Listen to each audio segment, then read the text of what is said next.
Hello students, this is Manisha Lalwani. Today we are going to study chapter 1, the last lesson by Alphonse Daudet of 12th Commerce. So let's start. The introduction about the author. तो सबसे पहले हम author के बारे में पढ़ेंगे. तो सबके पास बुक होनी ज़रूरी है क्योंकि यहाँ पे मैं आपको लाइन बाय लाइन समझाऊंगी, राइट? तो स्टार्ट करते हैं. Alphonse Daudet was a French novelist and a short story writer. ये जो हमारे ऑथर है वो फ्रेंच नॉवेलिस्ट है और उन्होंने बहुत सारी शॉर्ट स्टोरीज लिखी हुई है जिसके वजह से वो फेमस हुए as a short story writer.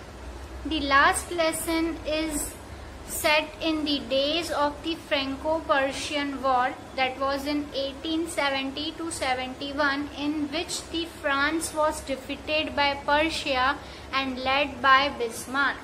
इसका मतलब ये जो लास्ट लेसन है वो तब के दिनों में लिखा गया था, तब के दिनों की बात है जब फ्रेंको एंड पर्शियन वॉर हुआ था. मतलब फ्रांस और पर्शियन के बीच में जब वॉर हुआ था तब फ्रांस हार गया था. किससे? पर्शिया से. And which was lead by the Bismarck. मतलब पर्शिया मतलब पर्शियन स्टेट को कौन चलाता था? तो वो था Bismarck. Persia then consisted of what now are the nations of Germany, Poland and parts of Austria. तब जब इन लोगों के बीच में वॉर हुआ था तब पर्सिया के जो रीजन में नेशंस आते थे वो था Germany, Poland and some of the parts of Austria. In this story, the French district of Alsace and Lorraine have been passed into Persian hands.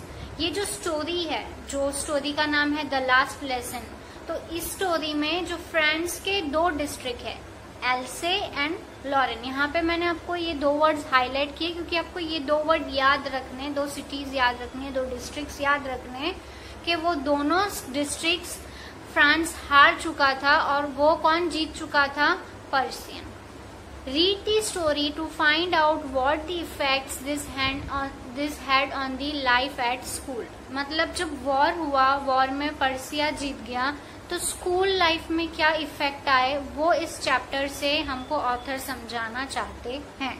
तो this chapter is related to the France and Persia war which was happened in 1870 to 1871 और उसमें जीता कौन था? Persia जीता था, जिसके वजह से दो डिस्ट्रिक्ट जो फ्रेंच के थे वो अब कन्वर्ट हो गए हैं पर्सिया में, जिसकी वजह से स्कूल लाइफ में काफी चेंज आने वाला है. तो लेट्स सी क्या चेंज है. ओके, अब यहाँ पे आपको दिया गया है notice this expression in the text, right? मतलब यहाँ पे कुछ बहुत वर्ड्स दिए हुए हैं जिसके मीनिंग्स आपको देखने हैं. तो जब जब वो स्टोरी में आएंगे आई विल डिस्कस. तो ओके, फर्स्ट वी स्टार्ट.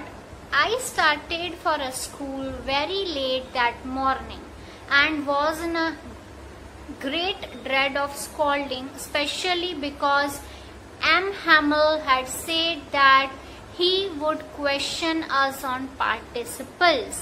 तो यहाँ पे जो नरेटर है वो बता रहे हैं कि मैं स्कूल जाने के लिए काफी लेट हो चुका था उस मॉर्निंग और was in a great dread of a scolding. डरा हुआ था कि मुझे डांट पड़ेगी. क्यों? क्योंकि स्पेशली जो उनके टीचर है जिनका नाम दिया गया है एम हैमिल, उन्होंने कहा था दैट ही वुड क्वेश्चन अस. वो उनको सवाल जवाब जैसे स्कूल्स में टेस्ट वगैरह होती है उसी तरह से उनको क्वेश्चंस होने वाले थे on the participles. Topic is of participle. आपको पता होगा हम जब छोटे थे तो ग्रामर में पार्टिसिपल का चैप्टर आता था तो उस पर क्वेश्चनिंग होने वाली थी. And I did not know the first word about them. और जो नरेटर है वो बोल रहे हैं कि उनको कुछ भी उनके बारे में नहीं पता था. For a moment I thought of running away and spending the day out of the doors. एक मोमेंट के लिए उनको ऐसा लगा कि मैं स्कूल ना जाके कहीं बाहर घूमूं, बाहर टाइम स्पेंड करूं. क्यों? It was so warm and so bright. Right. France is in Europe, वहां पे बहुत ठंड होती है। तो उस दिन वहां पे बहुत ही वार्म डे था, सनलाइट थी, सब कुछ ब्राइट था, तो उनके लिए वो एक एंजॉयबल डे था। तो वो चाहते थे कि वो स्कूल ना जाए और ऐसे ही बाहर घूमे। The birds were chirping at the edge of the wood, and in the open field back of the sawmill, the Persian soldiers were drilling. Birds जो हैं वो आवाज कर रहे थे पेड़ों पे बैठ के। और सॉमिल, सॉमिल मतलब जहाँ लकड़ियां काटी जाती है उसे कहा जाता है सॉमिल। तो सॉमिल के पास एक ओपन फील्ड थी जहाँ पे पर्सियन सोल्जर्स वर ड्रिलिंग, जो पर्सियन सोल्जर्स थे वो ड्रिल कर रहे थे। It was all much more tempting than the rule of participle. ये सब देख के उन्हें बहुत ही एक्साइटिंग लग रहा था और बहुत ही ज्यादा आकर्षक कर रहा था कि मैं स्कूल ना जाऊं और इसे ही देखता रहूं, right. But I had the strength to resist and hurried off to the school. बट उनमें इतनी क्षमता थी कि वो उस चीज को रोक सके, उनकी जो फीलिंग्स थी वहां पे रुकने की उसको उन्होंने स्टॉप किया और वो फिर से कहाँ भागे, हरिड ऑफ टू स्कूल, क्योंकि he was already late. Okay, now when I passed the town hall there was a crowd in the front of a bulletin board. अभी वो जैसे ही भाग रहे थे, चल रहे थे, तो जैसे उन्होंने टाउन हॉल को क्रॉस किया तो वहां पे बहुत सारे लोग थे, क्राउड मतलब बहुत सारे लोग थे in front of a bulletin board. ना what is this bulletin board? एक ऐसा बोर्ड था जहाँ पे हमेशा न्यूज छपती थी। तो कुछ न्यूज आई थी जिसके वजह से बहुत सारे लोग वहां पे इकट्ठा हो गए थे। For the last 2 years all our bad news had come from there. 2 सालों से, लास्ट 2 सालों से जितनी भी बैड न्यूज आई थी उनके सिटी, उनके स्टेट के लिए, वो हमेशा इसी बोर्ड से आई थी। जैसे कि the lost battles, the draft and the orders of the commanding officers। जैसे कि लॉस्ट बैटल्स थी, उन्होंने जो बैटल्स हारी थी वो, या जो भी ऑर्डर्स और ड्राफ्ट थे कमांडिंग ऑफिसर के, वो हमेशा वो बुलेटिन बोर्ड से उन्हें मिलते। And I thought to myself without stopping what can be the matter now. उन्होंने बिना रुके सिर्फ सोच लिया चलते चलते कि अब क्या हुआ होगा। Okay, Then as I hurried by as fast I could go, the blacksmith, that is Watcher, who was there with his apprentice reading the bulletin, called after me, "Don't go so fast, Bob. You will get to your school in a plenty of time." तो यहाँ पे जब वो जा ही रहे थे, वहां पे एक ब्लैकस्मिथ थे, लुहार थे, जिसका नाम बताया है वॉचर। वो वहां पे थे विथ हिज एप्रेंटाइज। एप्रेंटाइज का मतलब होता है लर्नर। दोनों वहां पे बुलेटिन का जो बोर्ड है वो रीड कर रहे थे, और उन्होंने जैसे ही मुझे देखा तो मुझे कहा कि डोंट गो फास्ट, ना जल्दी मत जाओ बेटे, तुम बहुत ही जल्दी पहुंच जाओगे school. I thought he was making fun of me. उसे लगा ये मुझे चिढ़ा रहे हैं क्योंकि मैं ऑलरेडी लेट हो चुका हूँ। And reach M Hamel little garden all out of my breath. और फाइनली वो जो मिस एम हैमल का जो गार्डन बना हुआ है स्कूल के बाहर, वहां तक वो पहुंच गए पूरी के पूरी कोशिश लगाते हुए। वो पूरी तरह से थक चुके हैं, out of breath. Next, usually when school begin there was a great bustle. Great bustle का मतलब बहुत सारा आवाज, राइट। जब भी स्कूल ओपन होता है तो बहुत सारी आवाज होती है, which could be heard out in the street, the opening and the closing of desk, the lessons repeated in unison very loud with our hands over the ears to understand the better, and the teacher's great ruler rapping on the table. Usually मतलब normally क्या होता था, जब school खुलता था तब बहुत सारा आवाज आता था स्ट्रीट में, जितनी भी स्ट्रीट है वहां पे सुनाई देता था। Opening and closing of desk. Lesson जब स्कूल में पढ़ाते थे तो यूनिसन मतलब बच्चे, आपने देखे होंगे कि बच्चों को स्कूल में एक साथ बुलवाते हैं, राइट। तो बहुत सारा आवाज आता था, इसीलिए बच्चे हमेशा अपना एक हाथ कान के तरफ रख के उसको सुनने की कोशिश करते, और टीचर की जो रूलर है, जो स्केल है, वो हमेशा टेबल पे टैप करती। But now it was so still but जब वो ऑथर वहां पहुंचे तो उन्होंने देखा कि बहुत शांति थी, कोई आवाज नहीं था. I had counted on the commotion to get to my desk without being seen, but of course that day everything had to be quiet as Sunday morning.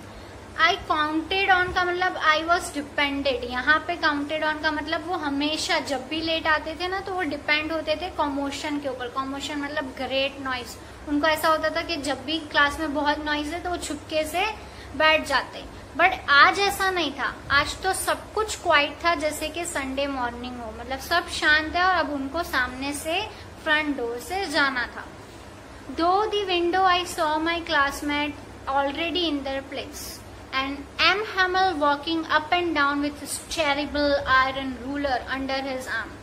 उन्होंने विंडो से देखा तो उनके जितने भी क्लासमेट थे वो ऑलरेडी आ चुके थे और जो उनके टीचर थे एम हैमल वो यहाँ से वहां चल रहे थे अपनी स्केल लेते हुए under his arm.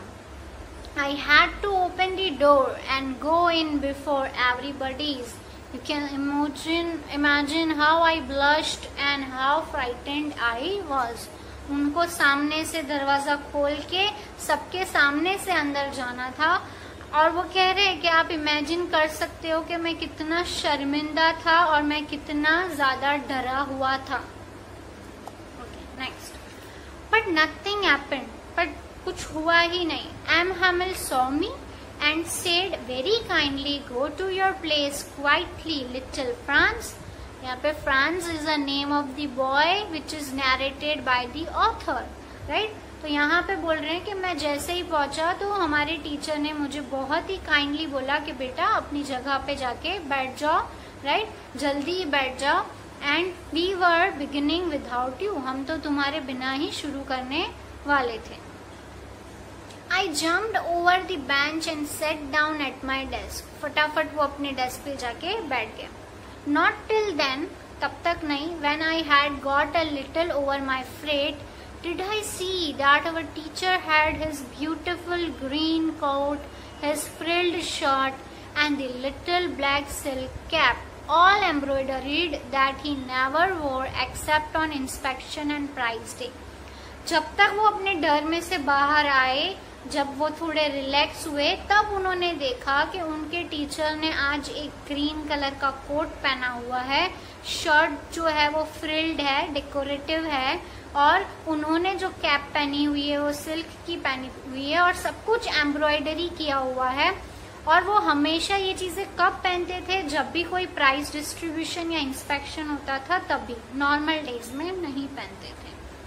Beside the whole school seemed to so strange and solemn, but the thing that surprised me most that was to see the back benches that were always empty and the village people sitting quietly like ourselves. अब वो कह रहे हैं कि उनका school काफी उन्हें अलग अलग सा दिख रहा था और उसमें सबसे अलग चीज उनको ये देखी कि उनके क्लास की जो बैक बेंचेस जो हमेशा खाली रहती थी वो आज भरी हुई थी. और वहां पे कौन बैठे हुए थे? Village people. जैसे कि old Hauser with his 3 cornered hat and farmer mayor, the former post master and several other beside. यहाँ पे हॉसर कोई अथॉरिटी नहीं है, सिर्फ एक सरनेम है. तो हॉसर करके एक बंदा है वो बैठा है, उसने हैट पहनी हुई है. पोस्ट मास्टर है, मेयर है और भी बहुत सारे लोग वहां पे बैठे हुए थे. एवरीबडी लुक्ड सैड और सारे के सारे बहुत दुखी लग रहे थे. Hauser had brought an old primer. Primer is a book. ठीक है, वो जो बच्चों की छोटी बुक्स आती थी वो लाए थे Hauser. Thumbed at the edges. Thumbed at the edges का मतलब होता है, आपने कागज देखे होंगे, जो कागज होते हैं वो कुछ टाइम बाद नीचे से मुड़ जाते हैं. ठीक है, तो दिस इज कॉल्ड थम एट द एज. कॉर्नर से मुड़ गए थे. And he held it open on his knees with his great spectacles lying across the pages. उन्होंने वो जो उनके पेजेस थी, जो बुक थी, he held it open on his knees with his great spectacles lying across the pages. तो उनके पास जो वो ओल्ड बुक थी, जो पेजेस थे जो थोड़े मुड़े हुए थे, तो उन्होंने अपने नीज के वहां रखा और उसके तरफ देखने लगे.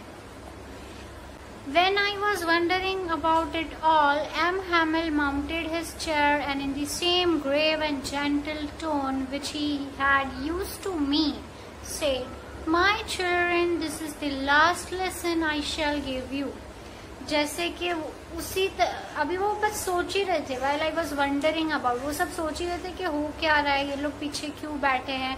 इतने में एम हैमल ने अपने चेयर के तरफ से उन्होंने सब बच्चों को आवाज दी, बड़े ही प्यार से कहा कि मेरे बच्चों, ये एक लास्ट लेसन है जो मैं आपको देने वाला हूँ। तो अब नरेटर सोचने लगे कि last lesson, okay, see what happens. The order has came from Berlin to teach only Germany in the schools of Alsace and Lorraine, and the new master come from tomorrow. यहाँ पे order आया है Berlin से, और order ये है कि अब से स्कूल में सिर्फ और सिर्फ जर्मन पढ़ाई जाएगी, ना कि फ्रेंच। हम आगे देख चुके हैं कि वॉर हुआ था जिसमें फ्रांस हार चुका है अपने 2 डिस्ट्रिक्ट और जीता है पर्शिया। पर्शिया के अंदर जर्मनी है और जर्मनी में जर्मन चलता है और Berlin is a capital of Germany, right. तो ऑर्डर आ चुका है कि अब कल से जर्मनी पढ़ी जाएगी, जर्मन पढ़ी जाएगी, और कल से आपका एक नया मास्टर आने वाला है। This is your last French lesson. अब आपको समझ आ रहा होगा कि स्टोरी का टाइटल लास्ट लेसन क्यों है।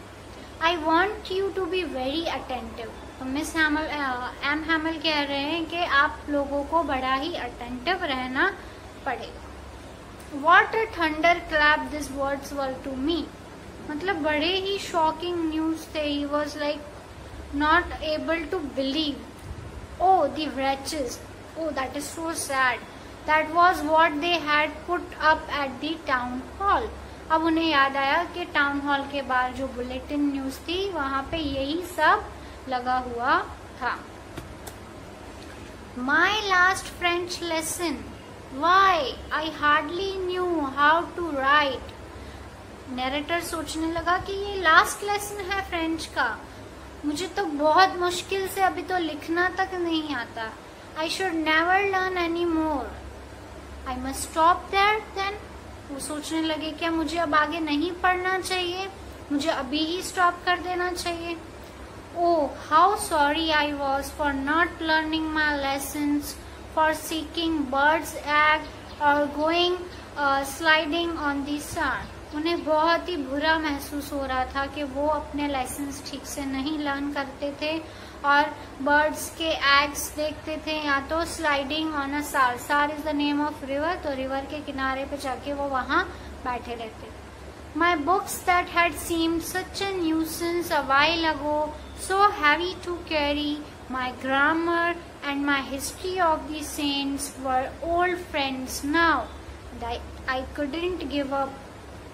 जो बुक्स उन्हें कुछ टाइम पहले न्यूसेंस लगती, बहुत हैवी लगती उठाने में, जो उनका ग्रामर और हिस्ट्री जो उन्हें पसंद नहीं था, वो अब उसके ओल्ड फ्रेंड्स बन चुके थे जो वो उन्हें छोड़ना नहीं चाहते थे।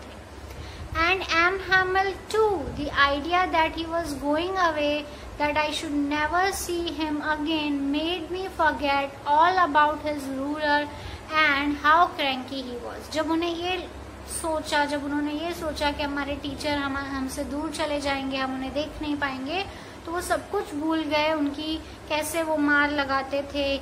How rude he was, how cranky he was, मतलब how rude he was. Next. Poor man. It was in honor of the last lesson that he had put on his fine Sunday clothes, and now I understand why the old man of the village were sitting there in the back of the room. अब उन्हें पता चला कि क्यों village people पीछे बैठे हुए हैं और हमारे सर, हमारे टीचर क्यों इतने ही अजीब अनयूजुअल क्लोथ्स में हमें पढ़ाने के लिए आए हैं। It was because they were sorry too that they had gone that they had not gone to school more. उन्हें भी, जो पीछे विलेजर्स बैठे थे, उन्हें भी सॉरी फील हो रहा था कि वो स्कूल ज्यादा टाइम तक नहीं आ पाए थे, उन्होंने अपना एजुकेशन जल्दी छोड़ दिया था. And it was their way to thanking our master for his 40 years of faithful service. वो उनका तरीका था उन्हें थैंक्स कहने का, जो कितने सालों से दे रहे हैं, 40 साल से. Of showing the respect for the country that was theirs no more. और अपनी कंट्री के लिए रिस्पेक्ट शो कर रहे थे जो अब उनकी कंट्री नहीं रही. क्यों? क्योंकि वो हार चुके थे. While I was thinking of all this, I heard my name called. अभी वो सब ये सब सोच ही रहे थे, ये सारी बातें उनके दिमाग में चल ही रही थी और अचानक से उनका नाम बुलाया गया. It was my turn to recite. What would I not have given to be able to say that dreadful rule of the participle, although very loud and clear and without one mistake. अब teacher ने उनका नाम लिया और कहा कि आपको rule कहना है पार्टिसिपल का, in a very loud and clear thing and without any mistake. उन्होंने सोचा कि मैं उसे अच्छे से कहूंगा बिना mistake. But I got up mixed up on the first word and stood there. पहला ही शब्द बोलते हुए वो कंफ्यूज हो गए और उन्होंने आगे कुछ भी नहीं बोला और वो चुपचाप खड़े रह गए. Holding on to my desk, my heart beating and not daring to look up. उनका दिल बहुत जोर से धड़कने लगा और उनको इतनी भी हिम्मत नहीं हो रही थी कि वो सामने टीचर की तरफ देखे. आपका भी एक्सपीरियंस हुआ होगा स्कूल में, जब हमें टीचर कहती है कि चलो, अचानक से उठा के कहती है चलो इसका आंसर बोलो, और जब आपको नहीं आता है तब दिल जोरों से धड़कने लगता है कि अब क्या होगा, मुझे तो आंसर ही नहीं आता. Next. I heard M. Hamel say to me, I won't scold you, little Franz. You must feel bad enough. उन्होंने, टीचर ने कहा कि मैं तुम्हें डांटूंगा नहीं, पर तुम्हें खुद बैड, मतलब तुम्हें बुरा लगना चाहिए कि तुम आज कुछ नहीं बता पा रहे हो. आज लास्ट डे है, फिर भी तुम कोई आंसर नहीं दे पा रहे हो. See how it is. Every day we have said to ourselves, bah, I have a plenty of time. I will learn it tomorrow. And now you see where we have come out. अब जो teacher है थोड़ा सा explanation देने लगे कि हाँ, हम हमेशा अपने आप को कहते हैं कि मैं कल पढ़ लूँगा, अभी तो मेरे पास बहुत टाइम है एग्ज़ाम के लिए. नॉर्मली स्टूडेंट्स ऐसा सोचते हैं कि अभी टाइम काफ़ी बाकी है एग्ज़ाम्स में, तो हम अभी बाद में पढ़ लेंगे. तो अब टीचर कह रहे हैं कि देखो अब हम किस मोड़ पे आ चुके हैं कि हमारे पास कल का दिन नहीं है पढ़ने के लिए. That's a great trouble with the Alsace. She puts off learning till tomorrow and now those fellow out there will have the right to say you, how is it you pretend to be a Frenchman and yet you can neither speak nor write your own language. उन्होंने कहा कि यहाँ के लोगों की खासियत है कि वो कल पढ़ेंगे, कल देखेंगे, कल सीखेंगे, राइट. तो अब आप क्या कहोगे इन लोगों को जिन लोगों ने आपके ऊपर अपना हक जमाया है? आप उन्हें ये कहोगे कि हम अपनी लैंग्वेज लिख भी नहीं सकते और ना ही बोल सकते हैं. But you are not the worst poor little friends. उन्होंने बोला तुम अकेले नहीं हो बेटा, and we have all a great deal to reproach ourself with. उन्होंने कहा यहाँ पे हर एक बंदा जो यहाँ है वो खुद को कहीं ना कहीं कोई ना कोई चीज में he is not able to deal with. Next. Your parents were not anxious enough to have you to learn. तुम्हारे पेरेंट्स नहीं चाहते थे कि तुम स्कूल में पढ़ो. They prefer to put you to work on the farm or at their meals so to have a little more money. तुम्हारे parents हमेशा से चाहते थे कि तुम स्कूल ना आके कोई फार्म में काम करो या मिल में काम करो ताकि उनके पास और थोड़ा पैसा आ जाए. And I यहाँ पे कौन है? Teacher M. Hamel. I have been to blame also. Have I not often sent you to water my flowers instead of learning your lessons? मैं भी कुछ ना कुछ तरीके से जिम्मेवार हूँ क्योंकि मैंने भी कभी कभी तुम्हें मेरे गार्डन के फ्लावर्स को पानी देने के लिए भेज दिया था और instead of learning your lesson. And when I wanted to go fishing and I did not just give you a holiday, जब मुझे फिशिंग पे जाना होता था तब मैं क्या करता था, तुम लोगों को छुट्टी दे देता था। तो कहीं ना कहीं मैं भी जिम्मेवार हूँ कि तुम्हें आज फ्रेंच लैंग्वेज नहीं आती। Then from one thing to another, M. Hamel went on talk of the French language, saying that it was the most beautiful language in the world, clearest and the most logical. तब एक के बाद एक teacher French language के बारे में कहते गए कि बहुत अच्छी लैंग्वेज है, क्लियर लैंग्वेज है, मोस्ट लॉजिकल है, that we must guard it among us and never forget it. उन्हें ऐसा लगता था कि हमें हमारी लैंग्वेज को गार्ड करना चाहिए, प्रोटेक्ट करना चाहिए और उसे कभी नहीं भूलना चाहिए।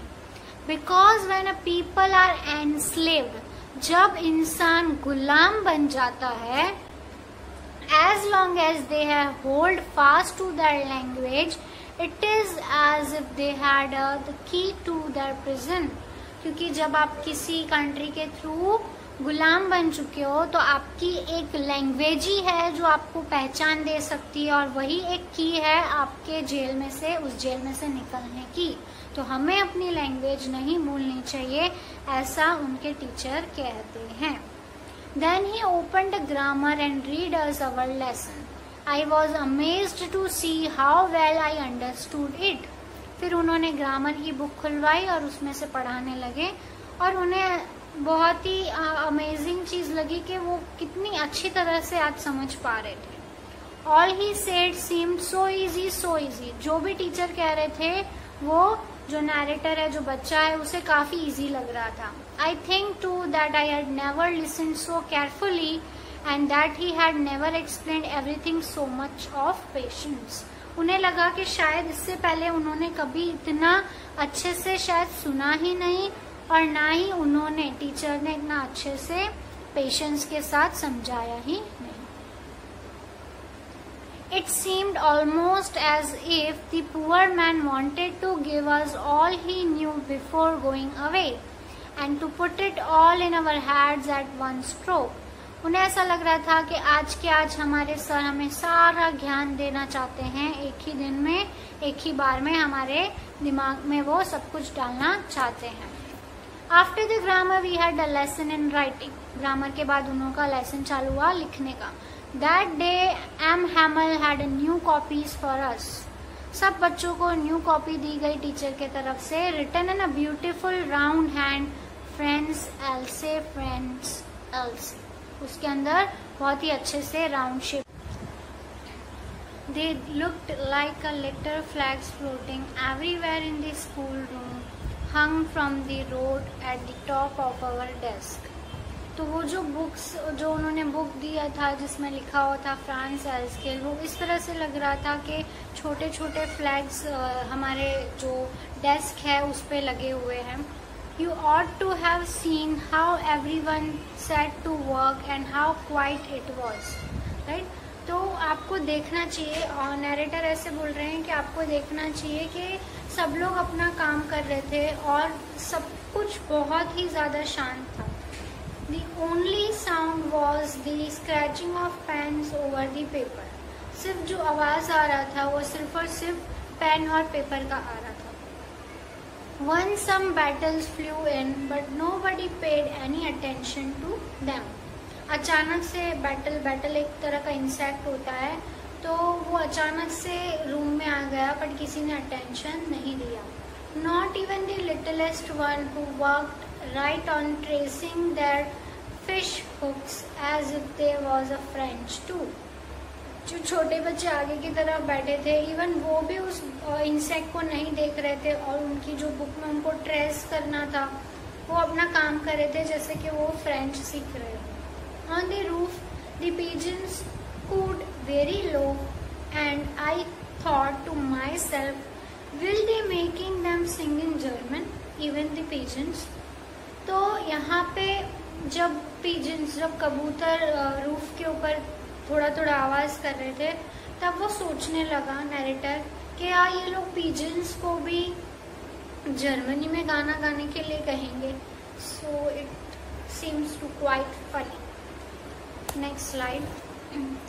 Whenever I looked up from my writing, I saw M. Hamel sitting motionless in his chair and gazing first at one thing then at another, as if he wanted to fix in his mind just how everything looked in that little small room. जब भी मैं लिखता और ऊपर देखता तब हमारे जो टीचर है वो मोशनलेस मैनर में बैठे हुए एक जगह को देखते दूसरी जगह को देखते, इस तरह से लग रहा था कि वो रूम का हर एक पार्ट अपने माइंड में फिक्स कर देना चाहते थे. For 40 years he had been there in the same place with his garden outside the window and his class in front of him just like that. 40 साल से वो वहीं पढ़ा रहे थे, उसी क्लासरूम में. उस क्लासरूम के बाहर एक उनका गार्डन बना हुआ था, सब कुछ उसी तरह से था. Only the desk and benches had been worn smooth and the walnut trees in the garden were taller. And the hopvine that he had planted himself twined about the windows to the roof.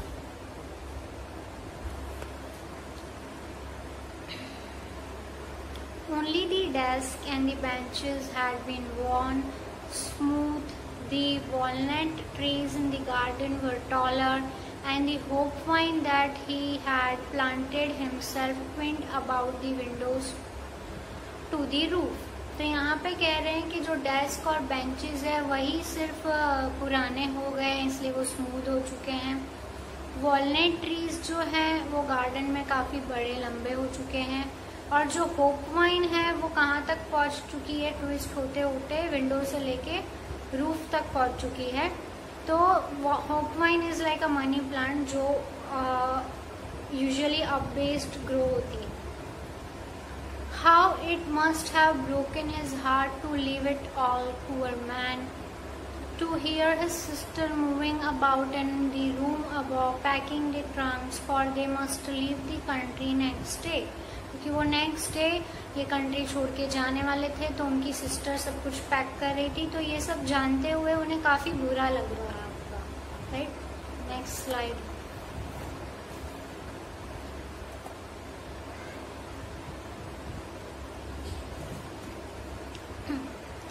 But he had the courage to hear every lesson to the very last.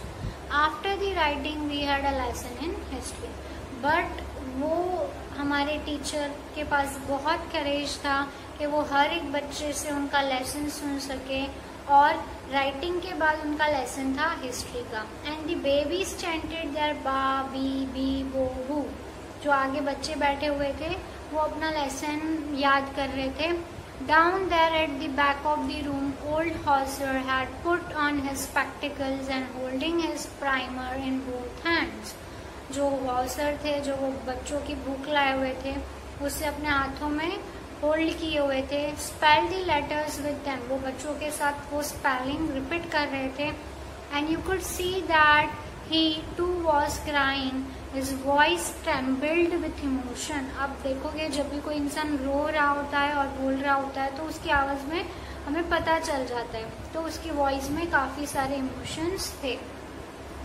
And it was so funny to hear him that we all wanted to laugh and cry. उनकी आवाज सुनते हुए काफी हंसी भी आ रही थी और हमें रोना भी आ रहा था. Oh, how well I remember it, the last lesson. मुझे हर एक चीज, हर एक बात आज भी प्रॉपरली सब कुछ याद है, ऐसा नरेटर कह रहे हैं. Okay, last. All at once the church clock struck 12, then the Angelus. At the same moment the trumpet of the Persian returning from drill sounded under our windows. 12 बज गए, क्लॉक स्ट्राइक हो गया church का, और जो वो soldiers drill कर रहे थे वो अचानक से उनके विंडो के पास, स्कूल विंडो के पास आ गए. M. Hamel stood up very pale in his chair and I never saw him look so tall. वो एकदम स्ट्रेट खड़े हो गए, बहुत डरे हुए से थे, और अचानक से वो मतलब काफी डर गए और वो अचानक से खड़े हो गए. My friends said he. वो कुछ बोलना चाहते थे, उन्होंने कहा कि my friends, I but something choked him and he could not go on. वो बोल ही रहे थे कि मैं जब इमोशंस हो जाते हैं, इमोशनल हो जाते हैं, तो काफ़ी लोग बोल नहीं पाते हैं, जिसके वजह से वो भी नहीं बोल पाए. Then he turned to the blackboard, took a piece of chalk, and bearing on with all his might, he wrote as large as he could, "Vive la France." Right? Blackboard के तरफ मुड़े, चौक लिया, अपनी पूरी हिम्मत से उन्होंने जितने बड़े अक्षरों में लिख सकते उतने बड़े अक्षरों में उन्होंने लिखा, "Vive la France," मतलब long life of French language. Then he stopped and leaned his head against the wall. अचानक से रुक गए, सर झुका दिया. And without a word he made a gesture to us with his hand. बिना कुछ बोले उन्होंने एक्सप्रेस किया, अपने हाथों से गेस्चर किया, "school is dismissed, you may go." Right, उन्होंने कहा स्कूल खत्म हो चुका है और आप जा सकते हैं. तो यहाँ पे हमारी स्टोरी एंड होती है और आपको पता चल गया होगा the title, that is the last lesson. वो क्यों रखा गया? वॉर में फ्रांस हार चुका था, जिसके वजह से अब उन्हें फ्रेंच नहीं और जर्मन सीखनी है कल से. तो it was a last lesson of a French language. Now if you liked our video, आपको अगर हमारा वीडियो पसंद आया तो उसे लाइक और सब्सक्राइब करें.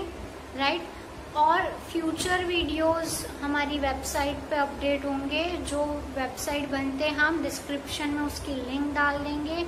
अगर आपको कोई डाउट्स हो जो ऑनलाइन सॉल्व करवाने हैं तो you can WhatsApp me, I will share my number, you can WhatsApp me over that.